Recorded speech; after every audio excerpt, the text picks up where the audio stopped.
Alors bonjour les amis, donc là c'est l'épisode 36, la suite de l'épisode 35. On va mettre en hivernation, enfin les ruches prêtes pour pouvoir passer un bon hiver et démarrer une saison 2023 dans de meilleures conditions. Donc pour ce faire, il y a au moins 3 paramètres qui est important. On l'a vu à l'épisode précédent, l'épisode 35. Où on remplace les rennes âgées de plus de 2 ans qui auraient eu 3 ans en début de printemps suivant, 2023. Donc pourquoi on change les rennes? Déjà pour être sûr que les colonies passent bien l'hiver, parce que des fois des vieilles rennes s'arrêtent de pondre l'hiver et la nouvelle génération d'abeilles qui va passer l'hiver va s'effondrer au fur et à mesure. Voilà. Donc c'est pour ça qu'il faut des rennes maximum de 1 an, soit de cette année, soit de l'année dernière. Donc c'est pour ça qu'on a procédé à un remplacement à l'identique de jeunes rennes, là, qu'on a vu à l'épisode précédent, je répète. Donc ça c'est le premier critère. Le deuxième critère, il faut des provisions suffisantes, je dirais pas abondantes parce qu'il faut quand même leur laisser un peu de place pour la ponte. Et il faut aussi quand même malgré tout des provisions acceptables, quoi. Voilà, c'est un peu comme nous dans un réfrigérateur. S'il n'y a rien dans le réfrigérateur, c'est un peu compliqué pour manger. Et s'il est vraiment en revanche trop plein, on n'y retrouve plus ces petits dedans, les dates, les limites de consommation. Enfin bref, voilà. Je ne sais pas si c'est le bon exemple, mais bon, j'ai eu celui-là qui m'est passé par l'esprit. Donc voilà, les provisions. Donc on va faire une petite pesée et puis je vais vous expliquer un peu tout ça. Et ensuite le traitement hivernal. Alors moi, je ne vais pas lancer de polémique là-dedans. Il y en a qui vont utiliser la mitrase, d'autres l'acide oxalique, d'autres ce sera le thymol, l'autre ce sera bon. Bref, moi j'ai le mien, c'est celui qui m'est ordonné par mon médecin, enfin par mon vétérinaire agréé, voilà. Bon. Donc, alors je répète, c'est 2 lanières, moi c'est ce que j'utilise, et 2 lanières qu'on met en plein dans le couvain, pas de chaque côté du couvain, parce qu'il y en a qui font un petit peu une amalgame là-dessus. Les lanières doivent encadrer le couvain, mais tout en étant quand même dedans, pas en périphérie du couvain, voilà. Bon, bref, on va voir tout ça. Et ensuite aussi, une chose importante, c'est un petit peu d'isoler les toitures de ruches quand même, pas avoir des ruches avec trop de courant d'air, et surtout avoir des ruches avec des portières pour limiter les rongeurs qui vont rentrer d'ici peu, quoi. Sinon après les rongeurs s'installent dans les ruches, ils vont grignoter les cadres et bon, on perd pas forcément la colonie pour ça, mais ça dérange quand même. Alors sinon, il est évident que pour les provisions, on n'est pas forcément obligé de peser. Bon, après ça, c'est vous qui voyez. Moi, là, récemment, avant de faire les pesées, j'ai quand même vérifié le couvain, que la reine avait bien attaqué la ponte, qui est 4 à 5 et des fois 6 4 de couvain, là, au 1er septembre, ce qui est normal, je relance la ponte, là. Donc j'ai regardé aussi les provisions, donc en arc de cercle autour du couvain, enfin autour du couvain, pardon, le miel et le pollen, ça c'est caractéristique. Donc voilà, ça me réconforte aussi. Alors des fois il y en a quelques-unes qui n'en ont pas, oui, ou très peu, donc c'est pour ça que, mais de toute façon, l'un dans l'autre, quand elles sont légères, on ne trouve pas de miel aussi en tête de rayon. Alors après, c'est chacun qui voit, s'il préfère regarder à l'œil nu ou s'il préfère peser. Voilà, chacun sa technique, chacun fait son apiculture tel qu'il entend. Le tout, c'est de respecter les animaux, c'est de respecter l'insecte. Voilà. Allez, maintenant, on va passer à l'action.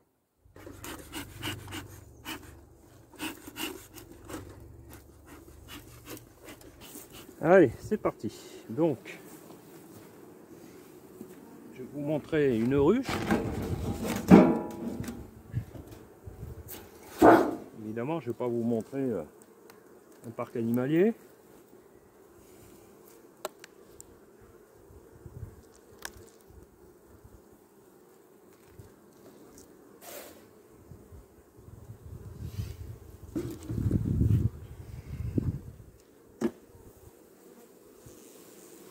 Alors, pour ce faire,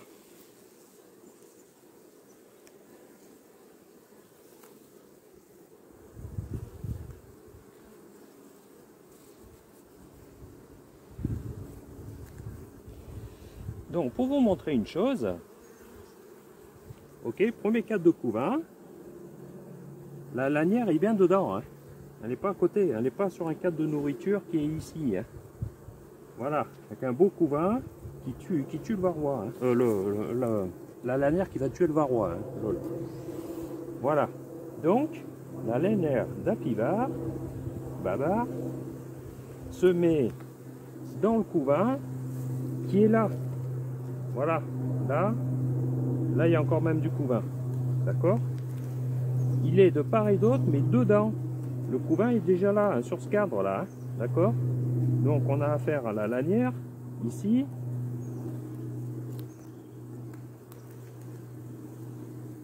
On manipule avec des gants, hein. Donc il y a une espèce de petit crochet comme ça, et puis là il y a un trou. Alors soit vous la glissez comme ça, et vous la retenez par un cure-dent ou un clou, par le trou là. Soit, moi je la rebique comme ça, et je la replie en tête de cadre là. Oh, attendez là, je vais vous mettre le nez dedans là, carrément là. Je sais pas si on voit bien là, j'espère qu'on voit. D'accord, la lanière elle est ici, je la repliée dedans, ce qui fait qu'elle est coincée. Alors pourquoi je fais comme ça? Je fais pas ça pour m'amuser, hein. Quoique en apiculture je m'amuse quand même. Parce que là, si ce petit pic là de la lanière vous plantez dans la cire, sur un cadre de couvain, eh ben, les abeilles vont découper toute la cire pour essayer de se débarrasser de la lanière, parce qu'elles ne supportent pas la lanière. Donc après vous retrouvez la lanière au fond de la caisse, là au fond de la ruche, et puis l'efficacité zéro, hein, ma cachoualou, hein. Il faut vraiment que les abeilles qui sont dans le couvain ici s'imprègnent de molécules sur les pattes, hein. C'est pas par diffusion, hein, c'est des molécules chimiques, hein, évidemment, hein, qui sont sur la lanière, qui vont se positionner sur les pattes, enfin du moins le fait qu'elle marche sur la lanière, elle va se charger en molécules et puis tout dispatcher autour du couvain pour tuer le varroa. D'accord? Voilà.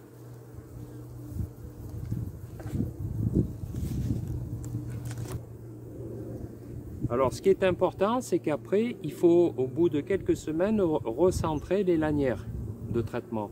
Parce que des fois la colonie va se déplacer dans un sens ou dans l'autre. Et puis ici, parce qu'elles veulent essayer de fuir l'apivart, hein. Donc de temps en temps, il faut remettre un peu l'apivart dans le couvain, quoi. Sinon l'efficacité, ça ne marche pas. Voilà.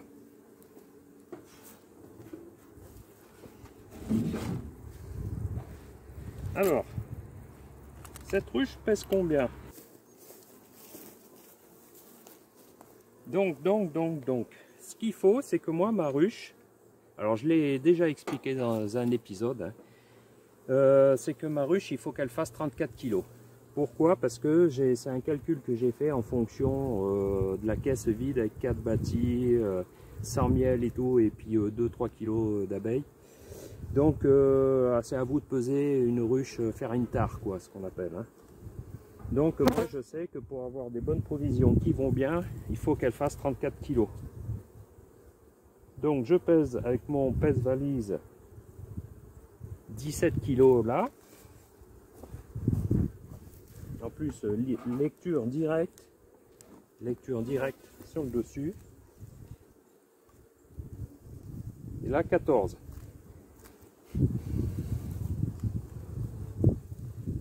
Donc ça fait 31 kg. Il faut qu'elle monte jusqu'à 34 kg.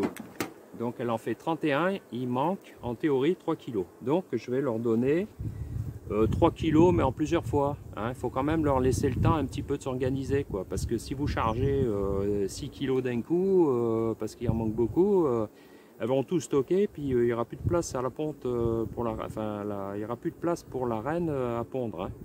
Voilà, ça c'est important. Donc là pour l'instant elle fait 31 kg. Celle-ci je vais pas trop la nourrir.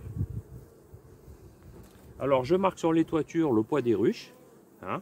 Et puis après, en fonction de ça, je repasse autant de fois qu'il est nécessaire et je donne autant en kilos manquants.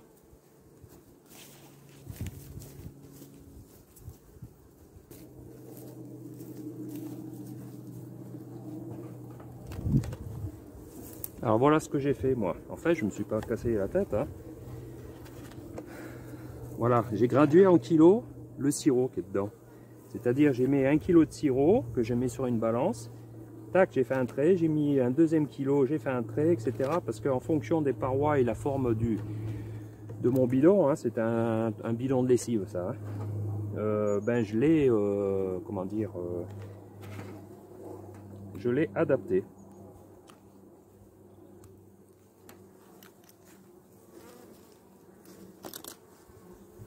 Donc là, elle fait 31 kg, donc je vais lui donner juste 1 kg, puis le prochain coup encore 1 kg. Voilà, donc là j'ai mis 4 kg, donc il faut que je tombe à 3. Voilà, bon, chacun sa méthode, hein. Il y en a d'autres qui font avec des cailloux, d'autres avec des feuilles. Mon ami Dave, lui, fait avec des feuilles. Après, chacun fait comme il veut, d'accord? Mais le principal, c'est qu'elles aient suffisamment de provisions. Hein. Bon, on n'est pas à 1 kg, 2 kg près quand même. Hein. Voilà. Donc, on va continuer. On va tomber sur une ruche que j'ai pesée tout à l'heure. Alors, si je prends celle-ci. Alors, celle-ci, non. Je l'avais pesée il y a quelques temps. On voit toujours, là, j'espère. Faisait 23 kg, elle était très légère. J'en ai rajouté 3. Donc je suis 23 plus 3 à 26 kg. Ben, je vais en rajouter 2. 26, 27 et 28. Je serai à 28 kg comme ça.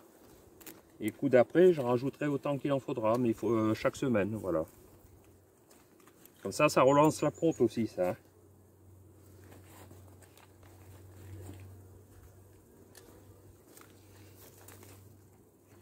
Et je note. Plus 2. Là, je ne l'ai pas encore fait, je vais le faire. Mais bon.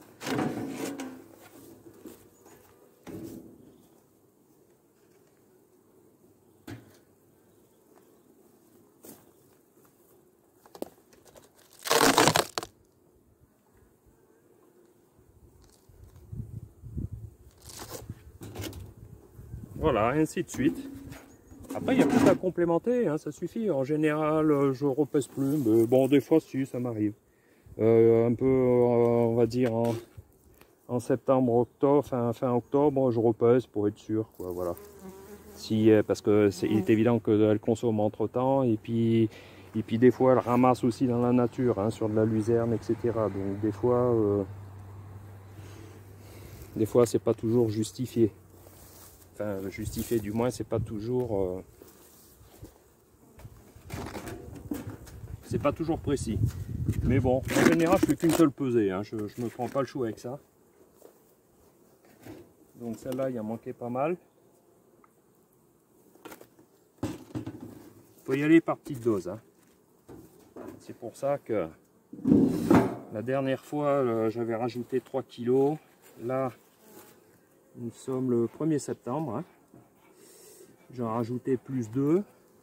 3, 4, 5, 6, 7, 8. Donc je suis à 28 kg, etc. La semaine d'après, j'en rajouterai d'autant. Voilà.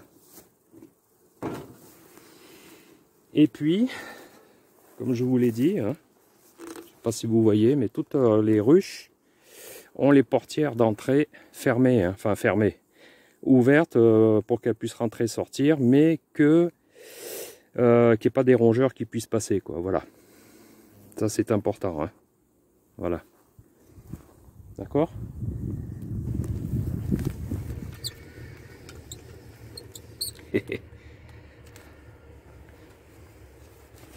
Donc voilà. Voilà pour le petit cours de mise en hivernage, pardon. Elles hibernent pas les abeilles, elles hivernent, hein, attention. C'est la différence, elle est là. Hein. Hiberner, c'est qu'elles dorment toute la saison. Hein. Enfin, toute la saison. Non, parce que sinon on ne ferait pas de miel. Elles hibernent tout l'hiver. elle dormirait tout l'hiver, alors que c'est pas le cas chez les abeilles. Hein. Les abeilles, tiens, c'est passé d'une autre couleur. Donc, ce qu'elles font, c'est qu'elles hivernent, c'est-à-dire qu'elles dorment, oui, mais elles se réveillent, enfin, on leur vole le propreté l'hiver, quand il y a un petit rayon de soleil qui fait doux en début d'après-midi. Donc, elles hivernent, voilà. Donc, c'est pour ça que les grilles, il faut qu'elles puissent rentrer et sortir. Voilà, bon, ben, je pense qu'on a vu l'essentiel. Hein. Donc, je répète, reine jeune, provision suffisante, traitement à pivard, parce que si vous ne faites pas de traitement à pivard, ce sera voué à l'échec. Hein. Je suis désolé, mais il y en a plein qui disent oh, moi je traite pas. Bah, ils ne traitent pas. Alors, peut-être que la première année, ça va passer. Ils vont avoir énormément de varroa l'année d'après. Et l'année d'après, c'est les catas, c'est tout s'effondre. Ça prévient pas. Surtout que les varrois, je vous rappelle qu'on ne les voit pas sur les abeilles. Hein.